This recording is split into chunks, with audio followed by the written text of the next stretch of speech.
ಎಲ್ಲರಿಗೂ ನಮಸ್ಕಾರ. ನಮ್ಮ ಗೃಹಿಣಿ ಅಡುಗೆ ಮನೆ ಚಾನೆಲ್ಗೆ ನಿಮ್ಮೆಲ್ಲರಿಗೂ ಆತ್ಮೀಯವಾದ ಸುಸ್ವಾಗತ.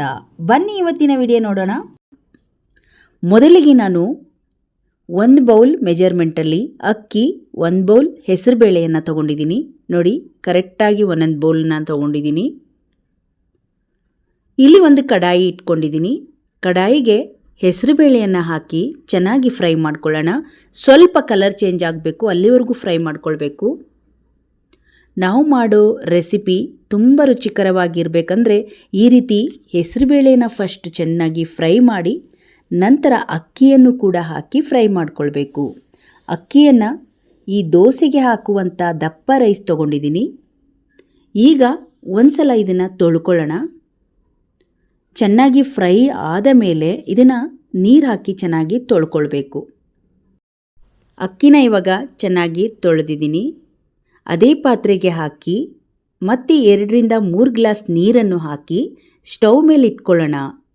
ನಾವು ಈ ಮಾಡುವ ಸ್ವೀಟ್ ರೆಸಿಪಿ ಕುಕ್ಕರಲ್ಲಿ ಮಾಡಬಾರ್ದು, ಈ ರೀತಿ ಪಾತ್ರೆಯಲ್ಲಿ ಮಾಡಿಕೊಳ್ಬೇಕು. ಸಂಕ್ರಾಂತಿ ಹಬ್ಬ ಬರ್ತಾ ಇದೆ.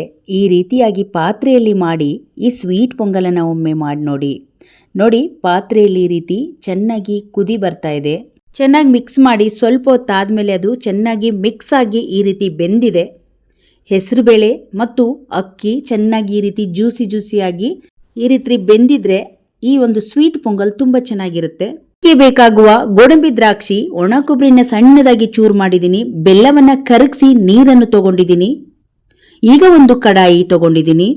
ಇದಕ್ಕೆ ತುಪ್ಪ ಜಾಸ್ತಿ ಪ್ರಮಾಣದಲ್ಲಿ ಬೇಕಾಗುತ್ತೆ. ಒಂದು 4 ಚಮಚದಷ್ಟು ತುಪ್ಪನ ಹಾಕೊಳ್ತಾ ಇದ್ದೀನಿ. ಈಗ 2ರಿಂದ 3 ಏಲಕ್ಕಿನ ಜಜ್ಜಿಬಿಟ್ಟು ಹಾಕ್ಕೊಂಡಿದ್ದೀನಿ. ನಂತರ ಗೋಡಂಬಿ ದ್ರಾಕ್ಷಿಯನ್ನು ಹಾಕ್ಕೊಂಡಿದ್ದೀನಿ.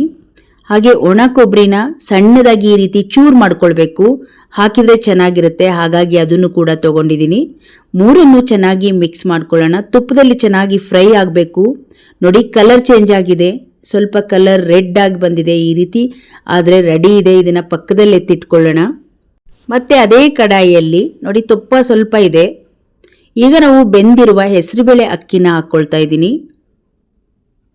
ನಮಗೆ ಇದು ದೇವಸ್ಥಾನದಲ್ಲಿ ಸಿಗುವಂಥ ರುಚಿ ಸಿಗುತ್ತೆ ಪೊಂಗಲ್ಲು. ನೋಡಿ, ಬೆಲ್ಲದ ನೀರನ್ನು ಹಾಕ್ಕೊಂಡಿದ್ದೀನಿ. ಪಾಕ ಮಾಡಿಲ್ಲ, ಬೆಲ್ಲದ ನೀರು ಕಾಯಿಸಿ ಇದನ್ನು ಫಿಲ್ಟರ್ ಮಾಡಿ ಇಟ್ಕೊಂಡಿದ್ದು. ಇದನ್ನ ಇವಾಗ ಚೆನ್ನಾಗಿ ಕುದಿಸ್ಕೊಳ್ಬೇಕು. ಚೆನ್ನಾಗಿ ನೋಡಿ ಕುದಿಸ್ಕೊಳ್ಬೇಕು. ತುಪ್ಪ ಈ ರೀತಿಯಾಗಿ ಮೇಲೆ ತೇಲ್ತಾ ಇರಬೇಕು. 2ರಿಂದ 3 ನಿಮಿಷಗಳ ಕಾಲ ಇದನ್ನು ಚೆನ್ನಾಗಿ ಕುದಿಸ್ಕೊಳ್ಬೇಕು. ಸ್ವಲ್ಪ ನೀರಿನ ಅಂಶ ಸ್ವಲ್ಪ ಡ್ರೈ ಆಗೋವರೆಗೂ ಇದನ್ನು ಚೆನ್ನಾಗಿ ಕುದ್ದ ಮೇಲೆ ಈ ರೀತಿ ಆಗಿರುತ್ತೆ. ನೋಡಿ, ಮಿಕ್ಸಪ್ ಆಗಿದೆ, ಎಲ್ಲ ಮಿಕ್ಸ್ ಆಗಿದೆ. ಈಗ ಬೆಲ್ಲ, ಹೆಸರುಬೇಳೆ, ಅಕ್ಕಿ ಎಲ್ಲ ಚೆನ್ನಾಗಿ ಮಿಕ್ಸ್ ಆಗಿದೆ. ಈಗ ಕರೆದಿರುವ ಡ್ರೈ ಫ್ರೂಟ್ಸನ್ನು ಹಾಕ್ಕೊಂಡಿದ್ದೀನಿ. ಹಾಕಿ ಇನ್ನೊಂದು ರೌಂಡ್ ಚೆನ್ನಾಗಿ ಮಿಕ್ಸ್ ಮಾಡ್ಕೊಳ್ಳೋಣ.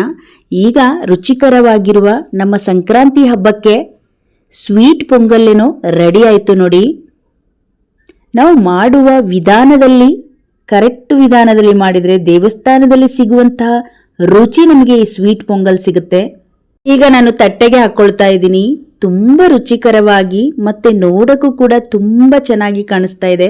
ನೀವು ಕೂಡ ಈ ಸಂಕ್ರಾಂತಿ ಹಬ್ಬಕ್ಕೆ ತುಂಬ ಸಿಂಪಲ್ ವಿಧಾನದಲ್ಲಿ ತುಂಬ ರುಚಿಕರವಾಗಿರುವ ಸ್ವೀಟ್ ಪೊಂಗಲನ್ನು ಮಾಡಿ. ಇದಕ್ಕೆ ಹಿತಗೌರೆ ಬೇಳೆನ ಬೇಕಿದ್ರೆ ಸೀಸನಲ್ ಆಗಿರೋದು ಹಾಕಿದ್ರೂ ಚೆನ್ನಾಗಿರುತ್ತೆ. ಇಷ್ಟ ಆದರೆ ಹಾಕ್ಕೊಳ್ಬೋದು, ಇಲ್ಲ ಅಂದರೆ ಸ್ಕಿಪ್ ಮಾಡಿ ಬರೀ ಹೆಸರುಬೇಳೆ ಅಕ್ಕಿನ ಅಲ್ಲೇ ಮಾಡ್ಬೋದು. ಇವತ್ತಿನ ಪೊಂಗಲ್ ರೆಸಿಪಿ ನಿಮಗೆ ಇಷ್ಟ ಆದರೆ ನೀವು ಕೂಡ ಸಂಕ್ರಾಂತಿ ಹಬ್ಬಕ್ಕೆ ಈ ವಿಧಾನದಲ್ಲಿ ಟ್ರೈ ಮಾಡಿ ನೋಡಿ. ಇವತ್ತಿನ ವಿಡಿಯೋ ನಿಮಗೆ ಇಷ್ಟ ಆದರೆ ಒಂದು ಲೈಕ್ ಮಾಡಿ, ಈ ವಿಡಿಯೋವನ್ನು ಶೇರ್ ಮಾಡಿ. ಇನ್ನಷ್ಟು ವಿಡಿಯೋಗಳಿಗಾಗಿ ಗೃಹಿಣಿ ಅಡುಗೆ ಮನೆ ಚಾನಲನ್ನು ಸಬ್ಸ್ಕ್ರೈಬ್ ಮಾಡ್ಕೊಳ್ಳಿ. ಧನ್ಯವಾದಗಳು.